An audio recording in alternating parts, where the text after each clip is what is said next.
Dahulu kala ada seorang raja bernama Prabu Tapa Agung. Prabu Tapa Agung adalah seorang raja tua. Ia memiliki dua orang putri yang bernama Purbararang dan Purbasari. Prabu Tapa Agung berencana pensiun sebagai raja. Dia ingin Purbasari menggantikannya sebagai pemimpin kerajaan.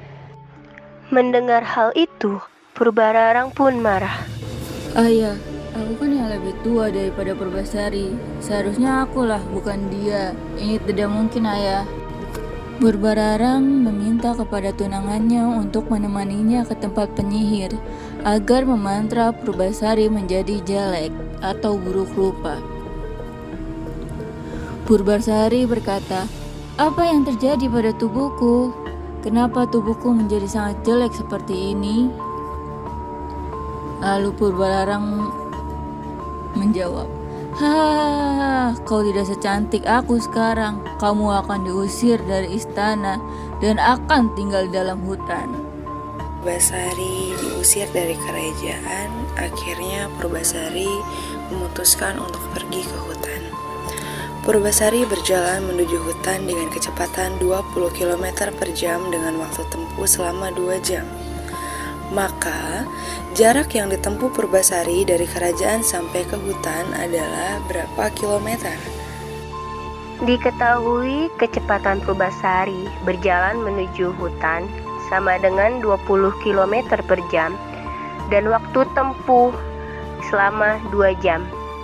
Ditanya jarak, maka jarak sama dengan kecepatan dikali waktu sama dengan 20 km per jam dikali 2 jam sama dengan 40 km. Jadi, jarak yang ditempuh oleh Purbasari dari kerajaan sampai hutan ialah 40 km. Di dalam hutan, putri bermain dengan hewan dan seekor monyet yang ternyata monyet itu seorang dewa yang akan menolong Purbasari. "Putri, aku akan membantumu kembali ke istana."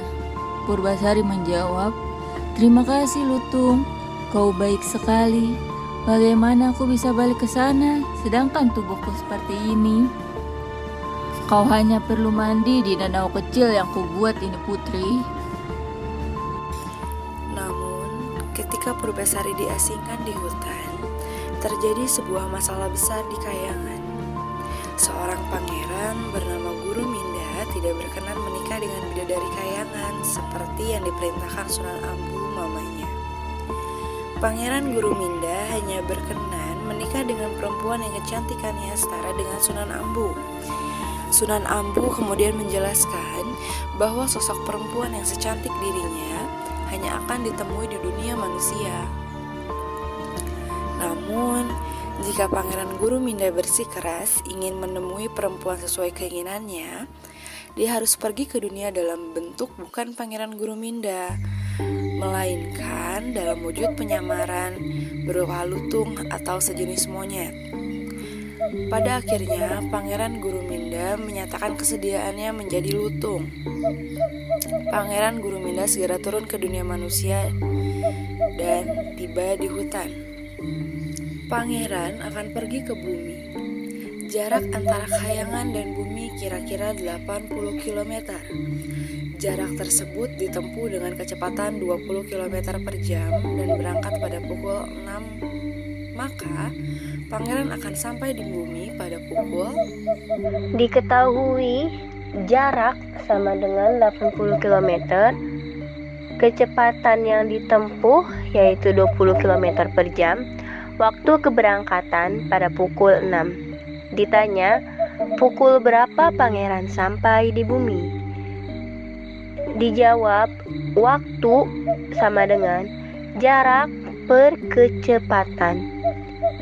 Jarak 80 km, kecepatan 20 km per jam. 80 km dibagi 20 km per jam sama dengan 4 jam. Maka Pangeran akan sampai di bumi pada pukul 6 ditambah 4 sama dengan 10. Putri meminta kepada Lutung Kasarung untuk menemaninya kembali ke kerajaan. Purbararang, suami siapa yang paling tampan akan menjadi ratu kerajaan, karena suami kerajaan harus tampan. Purbasari menjawab, Purbasari pun tersedih.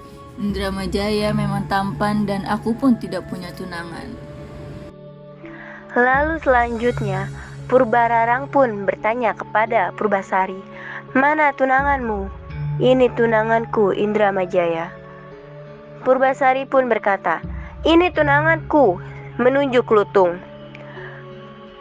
Purbararang pun tertawa. Ia menganggap monyet kau anggap tunanganmu. Purbasari pun berkata, "Lutung, apa yang harus aku lakukan?" Sang Hyang, "Tenang aja putri, aku mempunyai ide." Tiba-tiba asap tebal pun datang dan Lutung menjadi manusia yang tampan. Dengan berubahnya Lutung menjadi manusia yang tampan, Purbararang pun merasa kalah dan Purbasari memaafkan Purbararang dan mengizinkan tinggal di kerajaan.